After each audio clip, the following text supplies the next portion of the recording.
Are you doing your job? Yeah, you.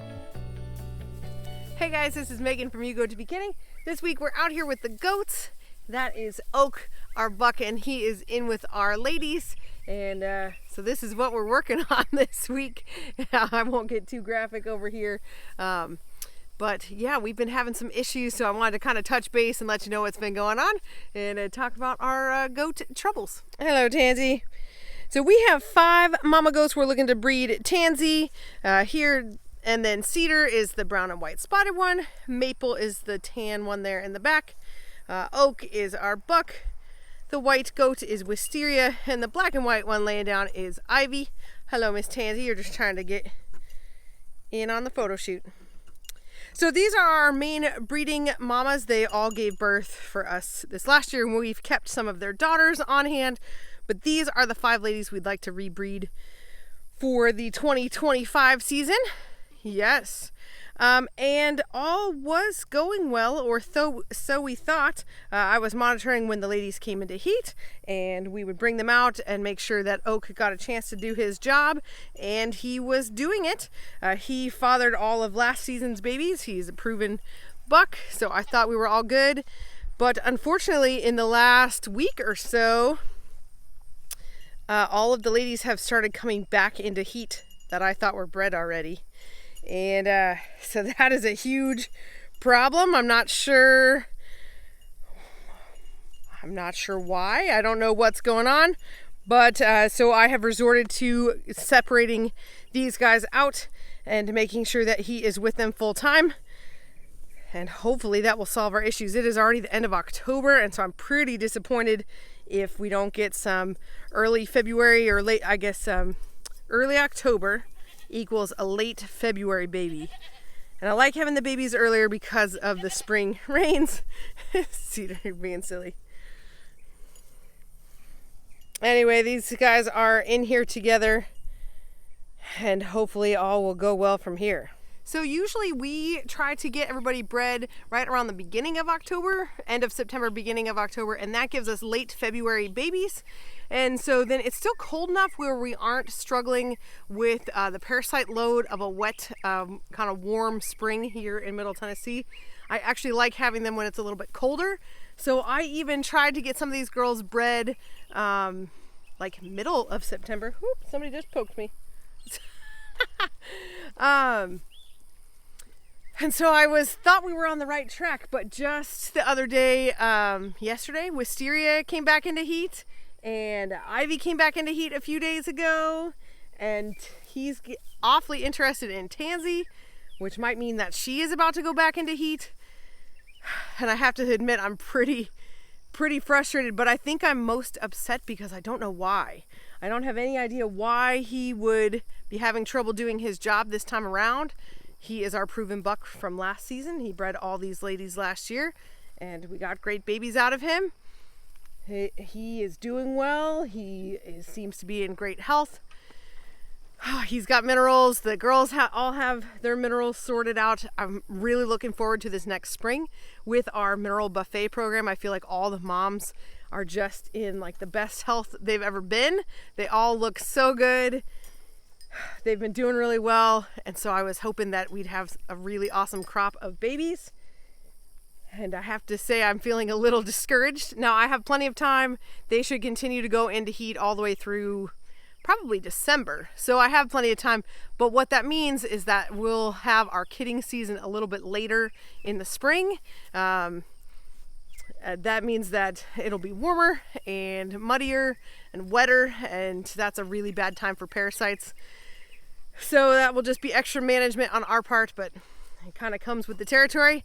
And I don't know if I ever even clarified here, but we had thought that it was possible that Tansy was actually bred to give birth here in the next month or two, and she is definitely not. She has gone into heat once, and I got her bred, but we'll see.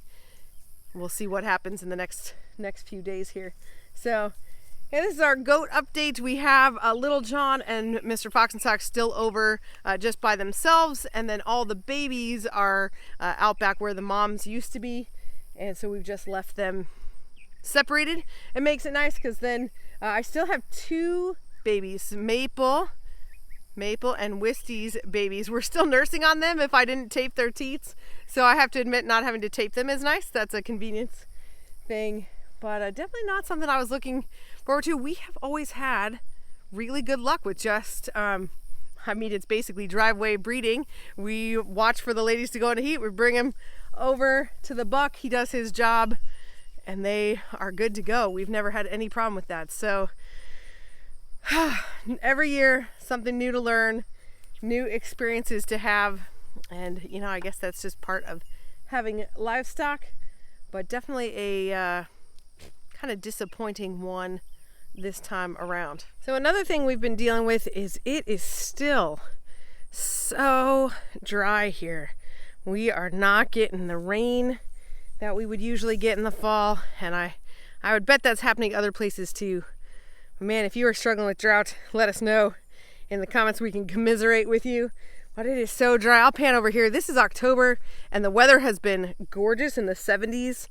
And this should still be pretty green. And I know sometimes this doesn't come across on camera. You can definitely see some green.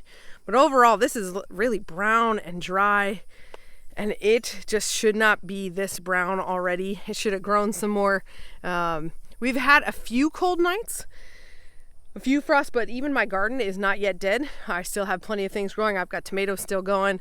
I'd have to go up and check, but I think some of my flowers are going. We even still have figs going. I'm not sure if any more will ripen, but it is super dry, and definitely thankful that we decided to get rid of our sheep this year. It would have been too much for our land to manage sheep and all our goats. And we're going to have to really be intentional about how many goats we keep next year, because it's a lot of animals, and the grass goes quickly when you move everybody around. So yeah, it's been a tough year. I feel like the last couple of years the droughts have just continued to get worse, and it's no fun. It's definitely something to consider if you have animals or are getting animals. I would stock a lot lower than you think your land should be able to support, or be very comfortable buying hay. I came out to the garden to share our other piece of fun news and part of the video. I'm still blown away. It is October 24th. Look at the zinnias. They're absolutely beautiful. This is a bell pepper plant, which is still going strong. There's one over here. I can see peppers on that one. The dahlia has come back to life. It has blooms on it. So the garden looks like a mess for sure, but it is so pretty. And these flowers have been such a joy. I do need to manage them a little better next year, but goodness, they have been so much fun. And then even over here, this is even crazier and messier. We've got these tomatoes going. Those tomatoes are still doing great. We have the tomato that's up front in the blueberries, and I'm pretty sure I've got green beans back there. So I'm gonna walk over there. I had tried to cover them up, but it looks like they have escaped from the cover. So I'm gonna go check those out. I'm gonna have to go grab a harvest basket. God is so good. It's so funny. I am ready for the garden to be done, but I'm so thankful for the harvests that are still coming. This is so cool. And I think I'm gonna have to come cut some flowers and make another bouquet. Summer is not done yet. Just look at all these dahlias. This is so crazy. This dahlia plant became a monstrosity. It was probably 4 or 5 feet tall, and then it fell over. So you can see that one, this piece right there. And then it all fell over, but now it's blooming again. Oh, it's so pretty. It's cool to see the bees getting some last chance at stuff, because it is not super cold here yet, which is awesome. And then one more peek at my carrot. This is all carrots and some potatoes that regrew. And then my green beans are hiding under the frost cloth there, and obviously one of them is poking out, but I'm definitely gonna have green beans under there because it's been a bit since I've checked. So cool. So cool. So the real reason I came up here towards the garden was to share something super exciting with y'all.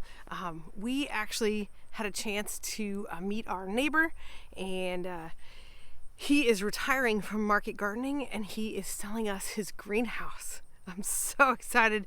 It is a 20 by 90 foot high tunnel, and so we are in the process of kind of cleaning it out and starting to tear it down and bring it here. It's definitely going to be a ton of work, but I am so excited to have a space to try to extend our growing season, but also mostly for some winter housing for our animals. We want to be able to get them on wood chips and have them in one place, kind of like Justin Rhodes does with his pole barn. I know that he used his high tunnel for chickens sometimes too. Unfortunately, they don't have that anymore, but anyway, that's where we learned the idea to use a high tunnel to help with our animals. And so I don't know that we'll be able to get it pulled off before this winter. It's already the end of October and there's a lot of work to be done, but I wanted to share about the project because it is officially underway. We have spent a couple weekends now working on it, and I have a little bit of footage from that, and so it's definitely going to be a many months project, so I'll just share as we work on it.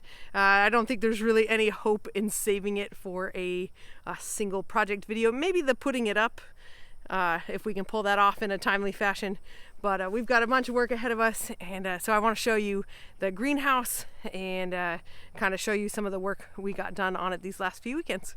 This is our neighbor's property. He is a master gardener with our county, and he is no longer using his high tunnel here. And so we are in the process of trying to tear it down and move it over to our property, which is so exciting. It is a blessing. It's helping him as he's retiring and getting out of it, and it is a huge blessing to us. We just had to figure out how to take it apart. As you can see, it is 90 feet long, so we'll probably have to break it up into more than one section, but this is pretty cool. So last week we actually came and got out all of the overgrowth. There was actually trees and weeds and poke all the way growing through it like crazy, and so we came and cleaned it out. And then this week we're going to start taking things down. We'll probably start with these end walls, and we have to get off the side rollers, and then some stuff inside, like all the hanging tubes and stuff. We have to dismantle all that before we can actually get to the hoops. But man, I am so excited. This is gonna be awesome. A lot of work, but definitely cool.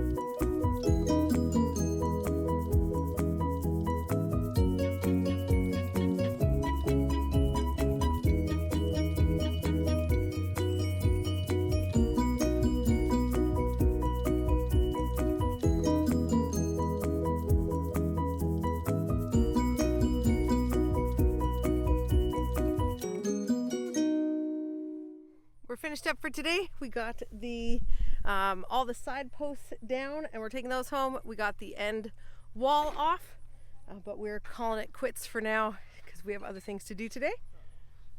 But it's coming along. Alrighty, so that's it for this week. We will continue to keep you posted on the high tunnel and how much we get done of it. We won't even have a chance to work on it every week, but we'll include it when we have it.